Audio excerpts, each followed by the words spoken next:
সমাজ আমরা সুন্নি মানুষ, নবীজির প্রতি যদি দরুদ না পড়ি আমাদের জালসা ভালো লাগে না, না দরুদ পড়লে আমাদের মিলাদ ভালো লাগে না, না দরুদ পড়লে আমাদের ফাতিহা ভালো লাগে না। এক কথায় সুন্নি যেখানে যেখানে আছে সেখানে সেখানে দরুদ ও সালাম আছে না নাই? আছে না নাই? দরুদ সালাম ছাড়া আমাদের কোনো কাজ সম্পন্ন হয় না, কোনো মাহফিল সম্পন্ন হয় না। আর এটা আমাদের নিজের তরফ থেকে নয়, আমার রাসূলুল্লাহর হাদিস থেকে প্রমাণিত। রাসূলুল্লাহ সাল্লাল্লাহু তাআলা আলাইহি ওয়াসাল্লাম ইরশাদ করেন, হাদিসটি সুনান তিরমিজি জিলদ নাম্বার 2 পেজ নাম্বার 173 এর মধ্যে লিপিবদ্ধ আছে। রাসূলুল্লাহ বলছেন, মা জালাসা কওমুন মাজলিসান লাম ইয়াজকুরুল্লাহ ফীহি ওয়া লাম ইউসাল্লু আলা নাবিয়্যিহিম ইল্লা কানা আলাইহিম তিরাতান ফা ইন শাআ আযাবাহুম ওয়া ইন শাআ গাফারা লাহুম। অর্থাৎ রাসূলুল্লাহ বলছেন, যখন মুসলমান সম্প্রদায় কোন মাজলিসে পার্টিসিপেট করবে, কোন মজলিসে বসবে, আর মজলিসে বসার পরে, মাহফিলে বসার পরে তাহারা যদি সেই মাজলিসে আল্লাহর জিকির না করে, আল্লাহর শুকরিয়া আদায় না করে, এবং সেই মাজলিসে লাম ইউসাল্লু আলা নবিয়িহিম নিজ নবীর প্রতি তাহারা যদি দরুদ না পাঠ করে, আল্লাহ তাআলা এই দরুদ না পাঠ করার কারণে কিয়ামতের দিন তাদেরকে চাইলে জাহান্নামে নিক্ষেপ করবেন। কোথায় নিক্ষেপ করবেন ভাই? জাহান্নামে নিক্ষেপ করবেন। তার মানে হলো এই মুসলমান সম্প্রদায় যেই মাজলিসেই বসবে সেই মাহফিলেই দরুদ এবং সালামের দরকার আছে না নাই? আছে না নাই? এই জন্য বিয়ের যদি মাহফিল হয় তবুও দরুদ এবং সালাম পাঠ করি, মিলাদের মাহফিল হলেও দরুদ এবং সালাম পাঠ করি, ফাতিহার মাহফিল হলেও দরুদ এবং সালাম পাঠ করি, জালসা জুলুস উরুস যাই করি না কেন প্রত্যেকটা জায়গাতে নবীজির প্রতি দরুদ পড়ি। দরুদ না পড়লে আপনাকে জাহান্নামে যেতে হবে মুসলমান। তবে দরুদ পড়লে নেকিটা কত হবে? আল্লাহ তাআলা রাসূল ইরশাদ করেন, হাদিসটি শ্রবণ করুন। এই হাদিসটি ইমাম বুখারীর ওস্তাদের ওস্তাদ ইমাম আব্দুর রাজ্জাক মুসান্নাফ আব্দুর রাজ্জাকের মধ্যে লিপিবদ্ধ করেছেন। হাদিসটি হলো আপনার মুসান্নাফ আব্দুর রাজ্জাক জিলদ নাম্বার 1 পেজ নাম্বার 51 এর মধ্যে লিপিবদ্ধ। এইভাবে রাসূলুল্লাহ বলছেন, মান সাল্লা আলাইকা সালাতা কাতাবাল্লাহু লাহু কিরাতা। নবীজি বলছেন, কোন ব্যক্তি যদি মুহাব্বতের সহিত, প্রেমের সহিত, ভালোবাসার সহিত আমার প্রতি মাত্র একবার দরুদ শরীফ পাঠ করে, আল্লাহ তাআলা তার নামায় আমলে এক কিরাত নেকি লিপিবদ্ধ করবেন। জোরে বলেন সুবহানাল্লাহ। কতগুলো নেকি? এক কিরাত।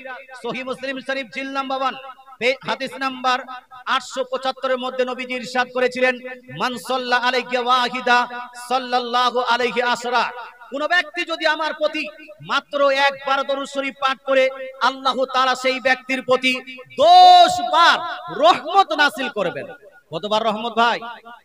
আপনার প্রতি রহমত হচ্ছে কিনা আপনি জানেন না। আপনার বাড়িতে বরকত হচ্ছে না, কেন হচ্ছে না সেটাও আপনি জানেন না। আপনার জব লাগছে না, আপনি ইনকাম করতে পারছেন না। দিল্লি, বোম্বাই, কেরালাতে গিয়ে আপনি ইনকাম করছেন, কিন্তু ওই ইনকাম বাড়ি আস্তে আস্তে দেখেন আপনার শেষ হয়ে যাচ্ছে। বাড়িতে বরকত নাই। যদি বাড়িতে বরকত না থাকে, বাড়িতে যদি রহমত না থাকে, বাড়িতে যদি আপনার ইনকাম কমে যায়, ইনকাম কিভাবে বাড়বে? তো আপনাকে করতে হবে সেই বাড়িতে নবীজির প্রতি দরুদ এবং সালাম। জোরে বলেন সুবহানাল্লাহ। দরুদ এবং সালাম যদি সেই বাড়িতে পাঠ করা হয়, যেই বাড়িতে যত বেশি আল্লাহর রাসূলের প্রতি দরুদ এবং সালাম পাঠ করা হবে, সেই বাড়িতে তত বেশি আল্লাহর তরফ থেকে রহমত বর্ষিত হবে। গ্যারান্টি দিয়েছেন আমার রাসূলুল্লাহ। জোরে বলেন সুবহানাল্লাহ। তাই ভাই মুসলমান, আপনার বাড়িতে বরকত না হলে, আপনার বাড়িতে বেশি অসুস্থ ব্যক্তি হয়ে গেলে দরুদটা অবশ্যই পড়বেন। এটা হলো রহমত 10 বার। আর নেকি হবে কতবার? নেকিটা হলো একবার দরুদ শরীফ পড়লেন, আপনার জন্য আপনার নামায়ে আমলে লিপিবদ্ধ হলো এক কিরাত নেকি। কিরাতটা তো বুঝলাম না হুজুর। 5 থেকে প্রায় 1500 বছর পূর্বে আমার নবী, আপনার নবী, দয়ার নবী, মায়ের নবী সেই হাদিসে উল্লেখ করে দিয়েছেন, ওয়াল কিরাত মিসলু উহুদ। কিরাত হলো উহুদ পাহাড় সমতুল্য। অর্থাৎ একজন ব্যক্তি যদি নবীজির প্রতি মাত্র একবার দরুদ শরীফ পাঠ করে, সেই ব্যক্তির নামায়ে আমলে উহুদ পাহাড় সমতুল্য নেকি লিপিবদ্ধ করা হবে। জোরে বলে সুবহানাল্লাহ। কত ভাই? উহুদ পাহাড় সমতুল্য। মুসলমান, আমরা আজকে ঘুমিয়ে আছি ভাই। জেগে থাকা সত্ত্বেও আমরা ঘুমিয়ে আছি। মসজিদ নির্মাণ করেছেন, মসজিদটা বানাচ্ছেন, মসজিদে দান করছেন, কিন্তু মসজিদের নামাজের সংখ্যা কম না বেশি? হানা বলুন না, কম না? বলছে না হুজুর জুম্মার দিন তো অনেক বেশি হয়ে যায়, জুম্মার দিনে অনেক বেশি হয়ে যায়। আরে ভাই জুম্মার নামাজটা আপনাদের গ্রামের জন্য প্রযোজ্য হবে না হবে না, এই নিয়ে উলামায়ে কেরামে অনেক মতভেদ আছে। মুসলমান জুম্মার দিনে শুধু নামাজই হলে চলবে না, 5 ওয়াক্তের নামাজটাকে আদায় করতে হবে। এই উদ্দেশ্যে মসজিদ নির্মাণ করতে হবে। শুধু মসজিদ জুম্মার দিনের জন্য তৈরি করলাম, এটা আপনার শোভনীয় হবে না। একজন মুসলমান কোনোদিন বেনামাজি হতে পারে না, একজন মুসলমান কোনোদিন নামাজ পরিত্যাগ করতে পারে না, একজন মুসলমান কোনোদিন আল্লাহর অবমাননা করতে পারে না, একজন মুসলমান কোনোদিন আল্লাহর নাফরমানি করতে পারে না। মুসলমানের দায়িত্ব এবং কর্তব্যের মধ্যে সর্বপ্রথম দায়িত্ব হলো 5 ওয়াক্তের নামাজ ঠিকভাবে আদায় করা। আপনি দিল্লি যান তবুও নামাজ পড়তে হবে, আপনি বোম্বাই যান তবুও নামাজ পড়তে হবে, আপনি কেরালায় যান তবুও নামাজ পড়তে হবে, আপনি ম্যারিড হন আপনাকে নামাজ পড়তে হবে, আপনি আনম্যারিড হন আপনাকে নামাজ পড়তে হবে, আপনি স্কুল কলেজ ইউনিভার্সিটিতে যান, যদি আপনি সাবালক হয়ে থাকেন, যদি আপনি ম্যাচিউর হয়ে থাকেন, যদি আপনি অ্যাডাল্ট হয়ে থাকেন, তাহলে আপনাকে নামাজ পড়তে হবেই হবে। যদি আপনি নামাজকে পরিত্যাগ করেন তাহলে শুনুন হে মুসলমান, আপনি যদি নামাজকে পরিত্যাগ করুন, আপনি জানেন আপনার স্ত্রীর সঙ্গে যদি সম্পর্ক যদি আপনার ছিন্ন হয়ে যায় আরেকটা বহু পাওয়া যাবে। আপনার গার্লফ্রেন্ডের সঙ্গে যদি সম্পর্ক নষ্ট হয়ে যায় তাহলে নেকি পাবেন, কারণ গার্লফ্রেন্ডকে ডাকলে গুনাহ হয়। নেকি হয় না গুনাহ হয়? এই জোর বলুন না, নেকি না গুনাহ? গার্লফ্রেন্ডের সঙ্গে ক্রিসমাস ডে পালন করবেন গুনাহ হবে, গার্লফ্রেন্ডের সঙ্গে কিস ডে পালন করবেন গুনাহ হবে, গার্লফ্রেন্ডের সঙ্গে রোজ ডে পালন করবেন গুনাহ হবে, গার্লফ্রেন্ডের সঙ্গে আপনি কি বলছে ফ্রেন্ডশিপ ডে পালন করবেন আপনার গুনাহ হবে, গার্লফ্রেন্ডের সঙ্গে আপনি ভ্যালেন্টাইন্স ডে পালন করবেন গুনাহ হবে, গার্লফ্রেন্ডের সঙ্গে হ্যাপি নিউ ইয়ার পালন করবেন আপনার গুনাহ হবে। সেই গার্লফ্রেন্ডের সঙ্গে যদি ব্রেকআপ হয়ে যায় আপনার নেকি হবে না হবে না? গুনাহটা বাদ, নেকি চালু হবে। মুসলমান আপনাকে বলতে চাই, তো সম্পর্ক স্ত্রীর সঙ্গে নষ্ট হলে আরেকটা স্ত্রী পাওয়া যায়, গার্লফ্রেন্ডের সঙ্গে নষ্ট হলে আর আপনার জন্য কি বলছে নেকি পাওয়া যায়। তবে ভাই আপনাকে বলতে চাই, যদি আপনার সম্পর্ক আল্লাহ এবং আল্লাহর রাসূলের সঙ্গে ছিন্ন হয়ে যায়, আল্লাহর জিম্মা যদি আপনার কাছ থেকে উঠে যায়, তাহলে আপনার এই দুনিয়াতে থাকাটাই বেকার হয়ে যাবে। এবার শুনুন, বেনামাজির প্রসঙ্গে আমার নবী কি ইরশাদ করেছেন? রাসূলুল্লাহ সাল্লাল্লাহু তাআলা আলাইহি ওয়াসাল্লাম ইরশাদ করেন, হাদিসটি মুসনাদ আহমদের মধ্যে লিপিবদ্ধ আছে, হাদিসটি আত-তারগীব ওয়া তারহিবের মধ্যে লিপিবদ্ধ আছে।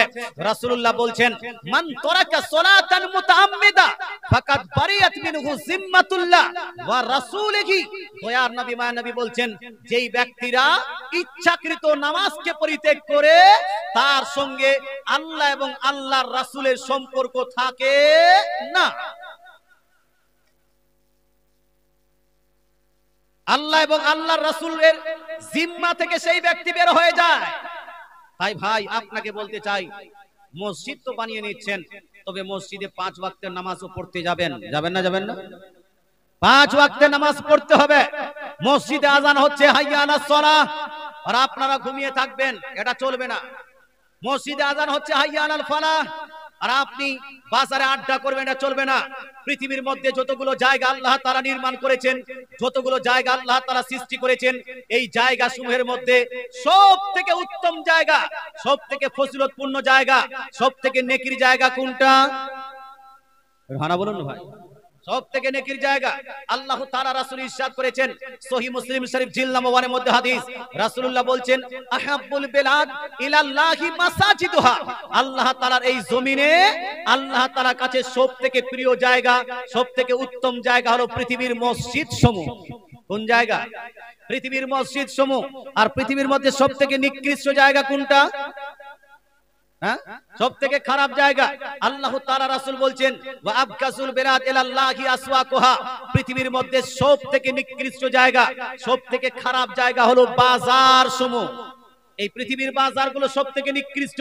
কিন্তু ভাই আজকে আপনাকে বলতে চাই, পৃথিবীর মানুষ দিনে প্রত্যেক দিন মসজিদে যদি না যায়, কমসে কম বাজারে অবশ্যই যায়। এক বেলা অবশ্যই আপনারা যান, আপনার স্ত্রীরা যায় না, আপনার বেটিরা যায় না হয়তো, কিন্তু যতগুলো পুরুষ আছে দিনে একবার না একবার বাজারে মার্কেটে অবশ্যই যাবে। কেউ আবার দিনে সকালেও মার্কেটে যায় আর রাত্রিতেও মার্কেটে যায়। দুইবার করে দিনে আপনি মার্কেটে যাচ্ছেন, বাজারে যাচ্ছেন, আর একবার আপনি মসজিদে যাচ্ছেন না, আপনি কিভাবে মুসলমান হলেন? মুসলমান আপনাকে বলতে চাই, প্রকৃত মুসলমানের দায়িত্ব, প্রকৃত মুসলমানের কর্তব্য কোনটা? প্রকৃত মুসলমানের মধ্যে কমসে কম 5টা জিনিস লাগবেই লাগবে। এই 5টা জিনিস যদি একজন মানুষ আদায় না করে, সেই ব্যক্তি কোনোদিন প্রকৃত মুসলমান হতে পারে না। কয়টা জিনিস লাগবে? জোরে বলুন না, কয়টা? কমসে কম 5টা। আল্লাহ তাআলা রাসূল ইরশাদ করেছেন। আচ্ছা, ওয়াজ কি বুঝতে পারছেন ভাই? হানা বলুন না বাবা, পারছেন না? যারা যারা পাচ্ছেন একটু হাত তুলে বলুন তো, ইয়া রাসূলুল্লাহ। একজন মানুষকে প্রকৃত মুসলমান হতে গেলে কমসে কম 5টা জিনিস লাগবেই লাগবে।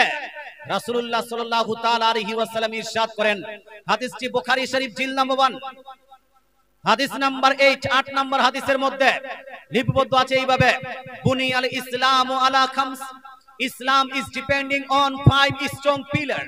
নবীজি বলছেন ইসলাম নির্ভর করে 5টি স্তম্ভের উপর। 5টি স্তম্ভের কোনটা কোনটা?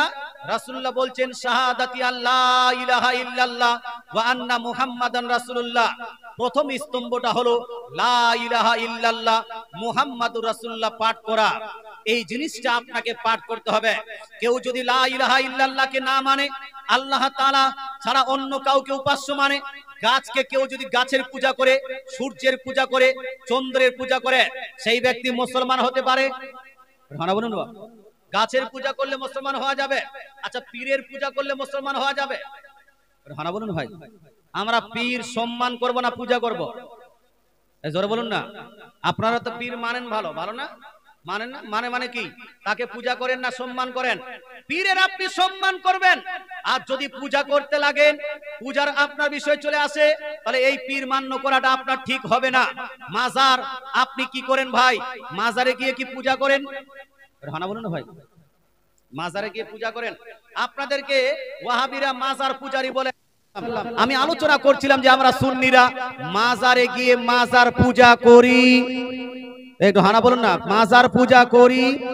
পূজা ইবাদত একমাত্র চলবে কার জন্য? আল্লাহ তাআলার জন্য।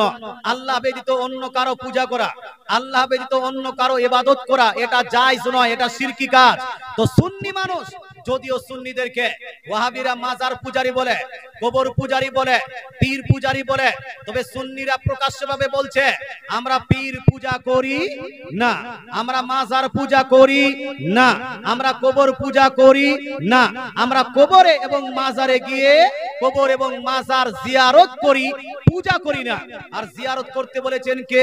আমার রাসূলুল্লাহ। জোরে বলেন সুবহানাল্লাহ। কে বলতে বলেছেন? আমাদের রাসূলুল্লাহ কবর জিয়ারত করতে বলেছেন এবং নিজেই নবীজি সাল্লাল্লাহু আলাইহি ওয়াসাল্লাম নিজেই কবর জিয়ারত করেছেন। বলার উদ্দেশ্য হলো এই, আল্লাহ তাআলা আমাদেরকে সৃষ্টি করে রাসূলের উম্মত বানিয়েছেন। আর রাসূলুল্লাহ সাল্লাল্লাহু তাআলা আলাইহি ওয়াসাল্লাম ইরশাদ করেন ইসলাম নির্ভর করে 5টি স্তম্ভের উপর। একটি হলো শাহাদাতি আল্লাহ ইলাহা ইল্লাল্লাহ, আল্লাহ তাআলা ছাড়া কোনো উপাস্য নাই, আল্লাহ তাআলা ছাড়া কোনো মাবুদ নাই, এটা সাক্ষী দিতে হবে। মুহাম্মাদুন রাসূলুল্লাহ, মুহাম্মদ হলেন আল্লাহর প্রেরিত রাসূল, এটার সাক্ষী দিতে হবে। এই সাক্ষী দেওয়ার পরে ইকামিস সালাত, 2 নাম্বার খুঁটি, 2 নাম্বার পিলার, এটা হলো নামাজকে প্রতিষ্ঠিত করা। নামাজ প্রতিষ্ঠিত করা মানে শুধু জুম্মার দিনে নামাজ পড়া নয়। নামাজকে প্রতিষ্ঠিত করা মানে ওই শুধু ঈদের দিনে নামাজ পড়া নয়। নামাজকে প্রতিষ্ঠিত করা মানে শুধু কুরবানির দিন নামাজ পড়া নয়, বরং নামাজকে প্রতিষ্ঠিত করা মানে হলো 5 ওয়াক্তের সঠিকভাবে নামাজ আদায় করা। জোরে বলেন সুবহানাল্লাহ। সুতরাং 5 ওয়াক্তের সঠিকভাবে যদি আপনি নামাজ আদায় না করেন, তাহলে আপনি পূর্ণাঙ্গ মুসলমান হতে পারেন নি। পূর্ণাঙ্গ মুসলমান হতে পারেন। নামাজের গুরুত্ব অনেক বাপ। মুসলমান 3 নাম্বার যেটা নিয়ে এখানে আমাকে ইঙ্গিত করা হয়েছে যে এটা নিয়ে আলোচনা করবেন। 3 নাম্বার হলো ইতাইজ যাকাত, যাকাত প্রদান করা মুসলমান। আচ্ছা, নামাজি এখানে পাওয়া যাবে, অনেকগুলো নামাজি আছে, মহিলাদের মধ্যেও নামাজি আছে, পুরুষদের মধ্যেও নামাজি আছে। কিন্তু আপনাদের মধ্যে যদি বলা হয় যে হাত খাড়া করেন যারা এই বছর যাকাত দিয়েছেন ঠিকভাবে, তো খুব কম লোক হাত খাড়া করবে, খুব কম লোক যারা হাত তুলবে, নাকি ভাই? যাকাত দিয়েছেন কেউ? কোন একজন বলেন তো আমি দিয়েছি এই বছর যাকাত ঠিকভাবে। হ্যাঁ, আপনি আলিম ভাই, আপনি কি আলিম? মৌলানা সাহেব? মৌলভী সাহেব তো জানে বেশি, বুঝেও বেশি, আমলও করে বেশি, কিন্তু এই পাবলিকের মধ্যে আপনাদের মধ্যে কেউ একজনও যাকাত দেননি। নামাজ আদায় করা যতটা জরুরি তদ্রূপ যাকাত আদায় করাটাও জরুরি। কুরবানি করার থেকে বেশি জরুরি হলো যাকাত দেওয়া। মুসলমান আপনাকে বলতে চাই যাকাত হলো দুই ধরনের। যাকাত হলো দুই প্রকারের। এক ফসলের যাকাত, যা ফসল আবাদ করেছেন এটা যাকাত দিতে হবে। আর দুই নাম্বার হলো বাৎসরিক যাকাত। ফসলের যাকাত মানে হলো এই ফসলের যাকাতকে আরবিকে অন্য জায়গায় বলা হয়েছে উসুর। এটাকে কি বলা হয়েছে? উসুর। মুসলমান আল্লাহ তাআলার জমিন, আল্লাহ তাআলা জমিন আপনাকে দিয়েছেন। এই জমিনে যাহা কিছু ফসল আবাদ করছেন প্রত্যেকটা ফসলে আপনাকে উসুর আদায় করতে হবে। আম হোক, ধান হোক, গম হোক, সরিষা হোক, আপনার আলু, পেঁয়াজ, লাল বেগুন যাই হোক না কেন, ভুট্টা হোক, প্রত্যেকটা ফসলে আপনাকে উসুর আদায় করতে হবে। উসুরটা কত দিতে হবে ভাই? 1 কুইন্টাল যদি আলু হয় কত কেজি উসুর দিতে হবে? 1 কুইন্টাল যদি ধান হয় কত কেজি উসুর দিতে হবে? হ্যাঁ বলুন না ভাই, আপনারা ধান গম কামান না, কিছু কিছু লাগান না? কি বার আপনারা রেগে আছেন নাকি আমার উপর?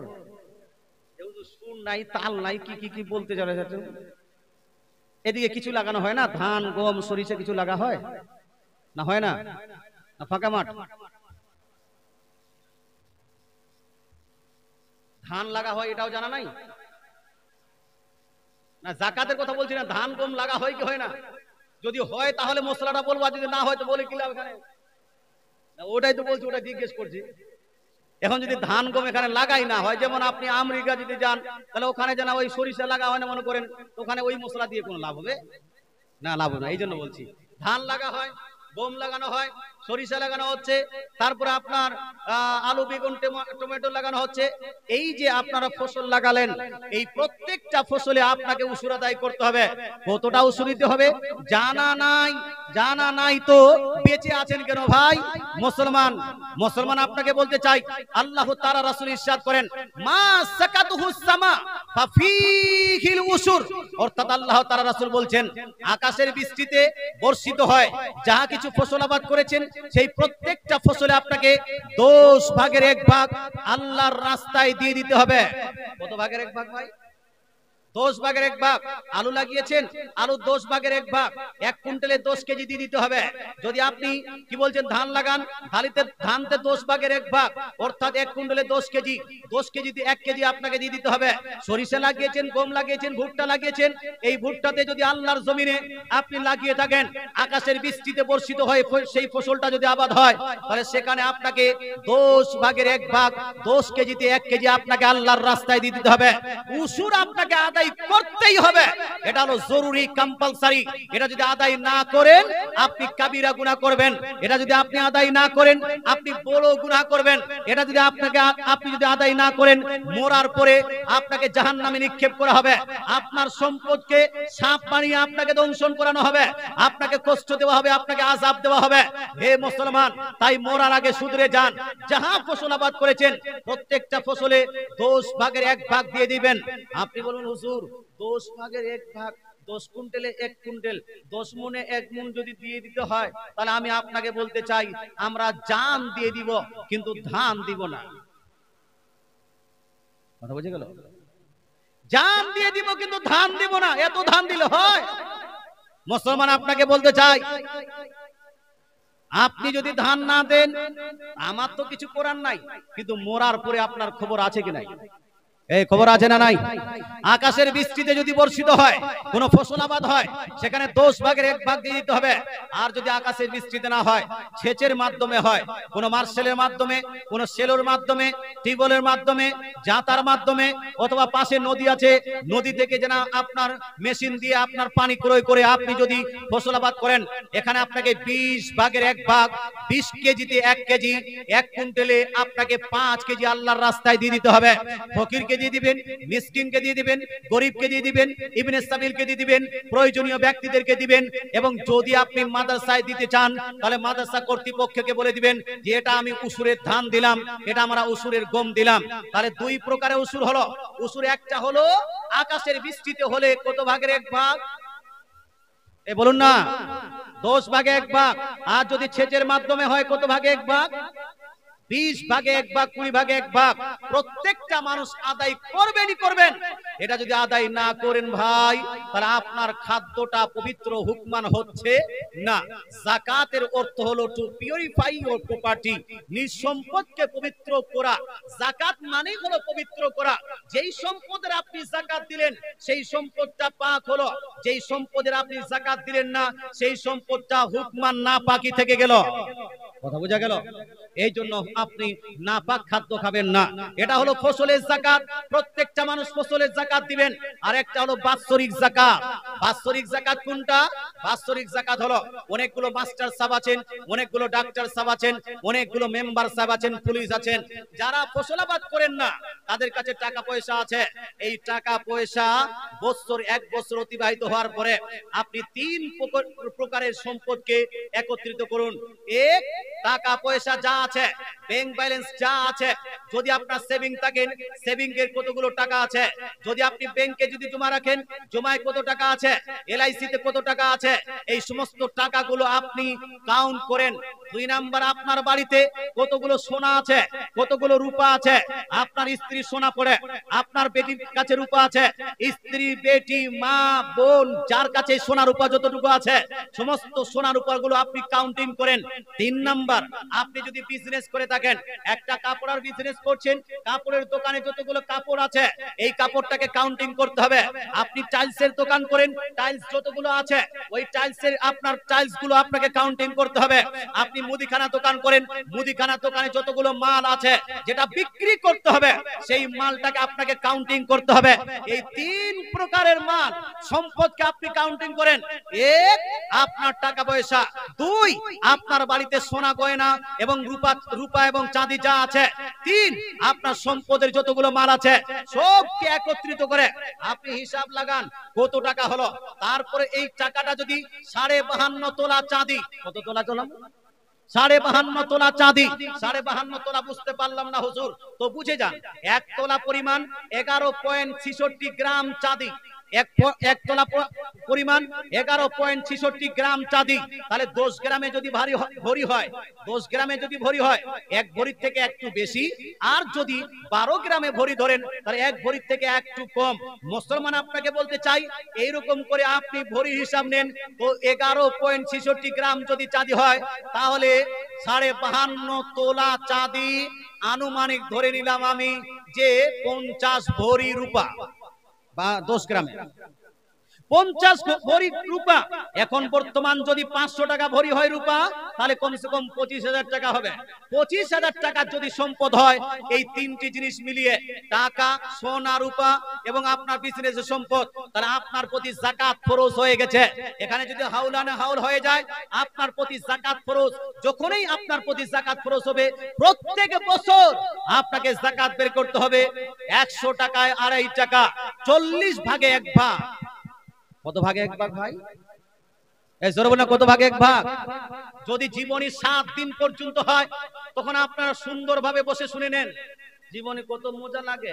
কিন্তু ভাই, জীবনীর সঙ্গে সঙ্গে যদি আপনার এই মাসলা মাসাইল জানা না হয় তাহলে আপনার মরণই আছে না নাই? আছে না? জীবনী শুনুন, কিন্তু জীবনের সঙ্গে সঙ্গে আপনাকে মাসলা মাসাইল শিখতে হবে, নচেত আপনি প্র্যাকটিক্যাল লাইফে সেটাকে বাস্তবায়ন করতে পারবেন না। আমি বলছিলাম বাৎসরিক যাকাত দেওয়ার জন্য 25 থেকে 50,000 টাকা রূপার দাম হিসেবে আমি ধরলাম, মাঝখানে ধরলে 40,000 টাকা। আমাদের গ্রামে যদি আপনি অ্যানালাইসিস করেন আপনার গ্রামে, তাহলে আপনার গ্রামে 80% মানুষের উপর যাকাত ফরজ আছে। কত পার্সেন্ট? 80% মানুষের উপর যাকাত ফরজ আছে। কমসে কম বলছি, এর থেকে বেশি হয়, কিন্তু এই 80% মানুষের মধ্যে একজন মানুষও মাস্টার হন, ডাক্তার হন, মেম্বার হন, মুখিয়া হন, মোড়ল হন, যদি কোনো ব্যক্তি মোড়ল হয়েছে আর ও যাকাত আদায় করে না, তাকে মোড়লগিরি বাদ দিতে হবে, তাকে মোড়লে রাখা যাবে না। যেই ব্যক্তি যাকাত আদায় করবে না তাকে মসজিদের কমিটিতে রাখা যাবে না। যেই ব্যক্তি যাকাত আদায় করবে না তাকে মসজিদের ইমাম বানানো যাবে না। যেই ব্যক্তি যাকাত আদায় করবে না তাকে মসজিদের আপনার জন্য সেক্রেটারি বানানো যাবে না। যেই ব্যক্তি যাকাত আদায় করবে না তাকে মসজিদের মুয়াজ্জিন বানানো যাবে না। এটা হলো শরীয়তের বিধান। কিন্তু ভাই আপনাকে বলতে চাই, ফকির মিসকিনের আপনার পেটে লাথ মেরে যাকাতের টাকা খেয়ে আজকে আমাদের মোড়ল তৈরি হয়ে গেছে, আজকে আমাদের সরদার তৈরি হয়েছে। এরা নাকি সমাজের বিচারক হিসেবে কাজ করবে। আরে হ্যাঁ, নিজে তো ফকিরের হক মারলে, নিজে তো মিসকিনের হক খেয়ে বসে আছো, তাহলে এ বিচারক হতে পারবে ভাই? এটা হানা বলে না ভাই, বিচারক হতে পারবে না। মুসলমান রাগ লাগবে, কিন্তু সত্য ঘটনা এটাই যে যাকাত আপনাকে আদায় করতেই হবে, করতে হবে। যদি এর আগে আপনি যাকাত আদায় করেননি, আজকে আদায় করে নেন। যতগুলো গুনাহ করেছেন এই গুনার প্রায়শ্চিত্ত করতে হবে।